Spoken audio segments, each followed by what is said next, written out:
I'm going to argue that getting things done through others is a far superior way to not only get better results, but to help you achieve more quickly. Hi, this is Justin Hitt with Inside Strategic Relations. It is a lock that anyone who asks someone else to do something will expect more from the other person than they can deliver themselves. They're going to demand a higher quality, a shorter time turnaround, and better overall results. Now, in each individual's mind, including your own, you believe that you could do a better job. You know, you look at somebody on stage speaking and you say, look, well, shit, I could do that. That can't be that hard. But if you were to actually do it, it's a whole different experience. But that doesn't really matter. Because what if you could get somebody up on stage for you to speak on your behalf and to generate profit and revenue for your organization? Or if you can get somebody to be a technician, or you can get somebody to do something else, what value does that give to you? Well, first off, you're not going to be satisfied with what they're doing, so it's going to feel negative. A lot of the comments I hear from clients is, I don't want to manage people. We're going through a staffing arbitrage program, and we calculate that if we had a specialist do something, that for every hour the specialist does the work rather than the principal doing the work, we have a upside increase in earnings. And the principal says, you know, I like all this stuff. It makes sense. I'm going to make money, but I don't want to manage people. I'm concerned they're not going to do a quality job. I get frustrated with other people dropping the ball. Well, but the alternative is you doing it all yourself and those specialized skills that you have not being utilized, and then you haven't had any gains. But listen carefully. Because we expect more from others, because others can do things while we're doing something else, and because those activities they do can be determined in advance if they're profitable or not, the only way to grow is through other people. Now, there's a benefit in this. The other people, they gain skills, they gain opportunity, they earn money, and they overall advance their situation and can improve their conditions. I know a lot of folks will tell me, I don't want to hire a bunch of people because I may get criticized. And I say, well, tell me more. Tell me what's going on. They say, well, I might be getting criticized because I'm making money from these people. And then I remind them, the mechanic who keeps your trucks on the road, well, you're making money from his labor. And the farmer who produces the food that you eat, well, you're making money from their labor. You're feeding yourself and your family. And in fact, if you choose the right foods, then you're gaining a lot more than what the farmer gains from the foods. In fact, you might even be supporting a system that impacts the farmers in negative ways that you may not even know about. For example, the distribution system loses a lot of food. So the farmers grow food that never makes it to the market because there's spoilage along the way. And the distribution system or the value-added system actually generates more revenue than the farmer receives. So if you really cared, you'd buy your farm produce direct, and you would never go to a grocery store. But most people go to grocery stores. Even people that know that, they go to the grocery store. See, if somebody who comes to work for you has an agreement with you to work for you for a certain rate, to do a certain type of work, these are two consenting adults who have decided to come into an agreement to do an activity, you're not taking advantage of anybody who freely agrees to do a certain type of work. Now, if after a year they're still doing that work and they're unhappy with it, and now they feel like you're taking advantage of them, but they don't take the step necessary to renegotiate their contract or to ask for a raise or to train themselves up to move on to another position, well, that's not your fault. You can't be taking advantage of somebody when you don't intend to take advantage of somebody. You don't intend to cause environmental impact when you buy certain product at the store. And if you knew the environmental impact was there, you may make a different decision. Just like if you knew your employees were unhappy or you knew that a vendor was not being treated well, you would make a different decision. And so the fear of being criticized by taking advantage of others is unfounded, essentially because it is built on a misunderstanding of trust. or a misunderstanding of the adult's ability to make decisions. The bottom line, folks, here is you cannot do everything. You need to make some decisions. And very often you can get more accomplished through others by having simple systems and procedures to follow, clear roles and responsibilities, by working with individuals and agreeing on a certain amount of work for a certain amount of pay. And this opens an opportunity that we call staffing arbitrage. So, for example, if you're maintaining your own calendar, scheduling your own appointments, and even checking your own email, guess what?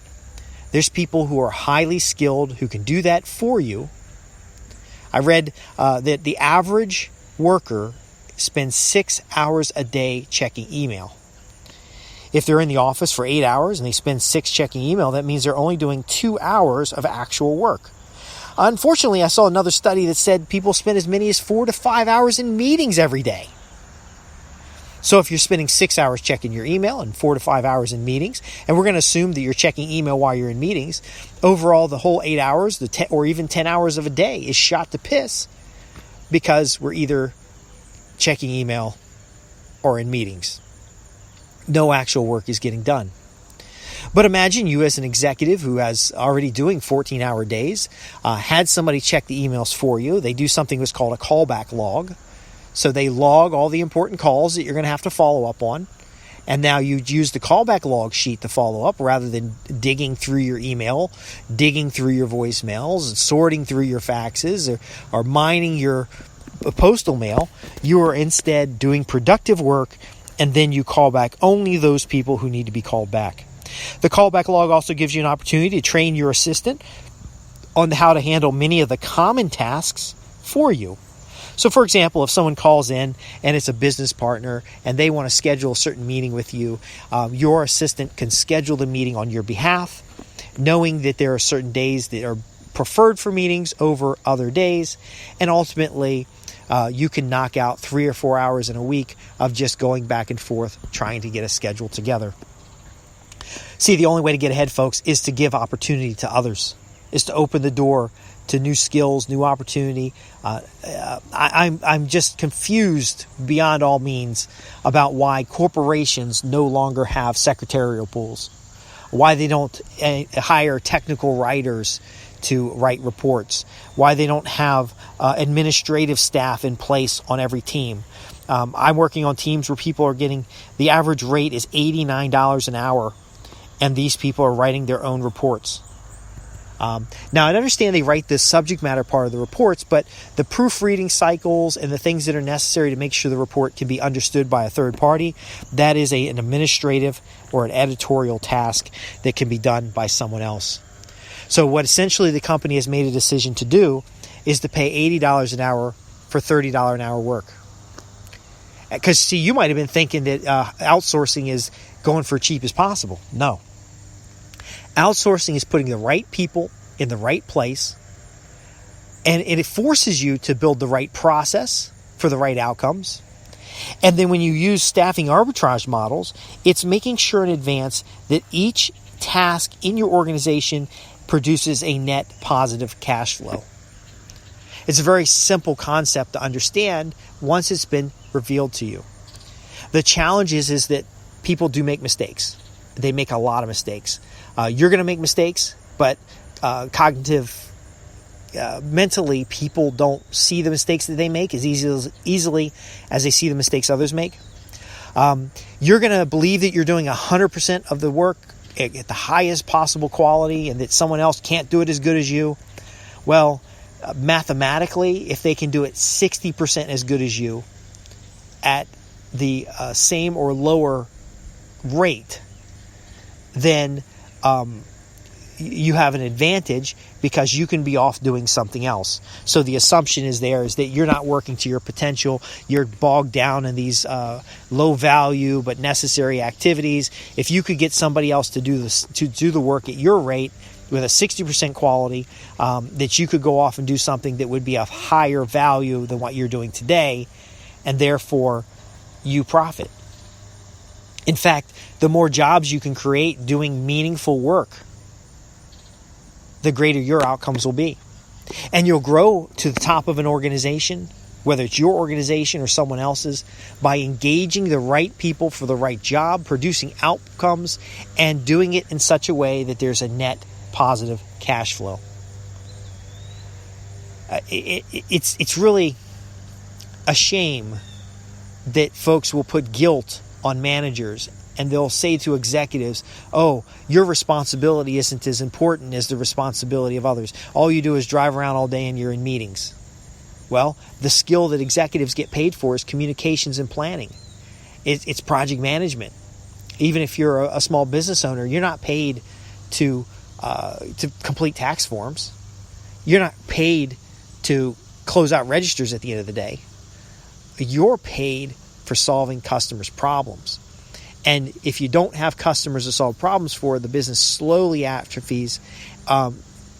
Overnight, it goes from positive to negative, and it just starts hemorrhaging cash. Put the right people in place, and your bookkeeper can make sure your books are accurate. Your accountant or CPA can identify profit centers and changes in income and revenue. Your project managers can make sure the work is delivered on time and at the quality desired and for a cost that allows you a margin. And you can take what's called a Masters of the Universe position, and you can, through reporting, through communications, through your planning meetings, can strategically align your organization to the outcomes that you desire. Now, some people might say, well, you should be creating jobs for people, and you should align your activities to the common good. Well, first, if you can't align it to your own personal needs and desires and those of your family, then there's no way you're going to align it for somebody else, because you're not going to understand what the other people need. But most importantly, if you're not taking care of your family and your own health and your own well-being and your own retirement account, you're not going to have the context necessary to even encourage somebody else to do the same. And then ultimately, by not helping yourself, you're not able to help others.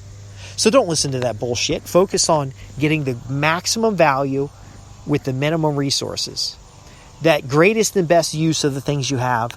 And one way to do that, there are many ways, but one way to do that we're talking about today is through staffing arbitrage. If you have any questions about staffing arbitrage, and arbitrage is basically, it's not just paying for something and then getting a margin on it. It's actually getting the value and service in advance of the payment. So you are, in fact, getting paid by the customer faster. You're getting the work done before you have to pay for it, and then ultimately settling up at the end with a positive net cash flow. If you're interested in doing that, or you have questions about doing that, please contact our offices. I'm Justin Hitt with Sustainable Wealth Secrets. I'm here to help you multiply your value, to create and accumulate wealth in the fastest way possible, and to protect your interests so that you can transform business relationships into profits, guaranteed.